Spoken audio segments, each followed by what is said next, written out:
ശ്രീ വിഷ്ണുമായ സൂര്യ തേജസ്.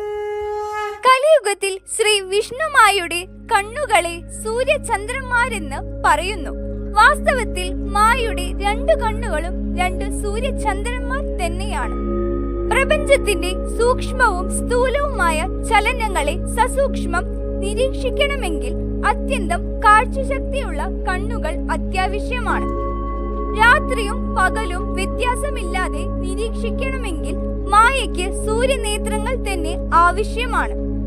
ശ്രീ വിഷ്ണുമായ ചാത്തന്റെ കടാക്ഷം ലഭിച്ചവർക്ക് അത്ഭുത സിദ്ധി ലഭിക്കുന്നു. മായയുടെ കണ്ണുകളിലൂടെ ഭഗവത് ചൈതന്യം ഭക്തന്മാരുടെ മനസ്സിലേക്കാണ് പ്രവഹിക്കുക. ദേവതാ ചൈതന്യം മനസ്സിലേക്ക് ഏറ്റുവാങ്ങണമെങ്കിൽ സേവകന്റെ മനസ്സിൽ മുന്നൊരുക്കം നടക്കേണ്ടതാണ്.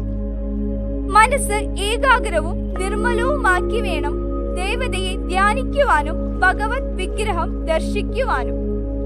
മനസ്സിൽ മൂർത്തി രൂപവും ചുണ്ടിൽ മൂലമന്ത്രവുമായിട്ട് വേണം സേവകർ ക്ഷേത്ര ദർശനം നടത്തുവാൻ.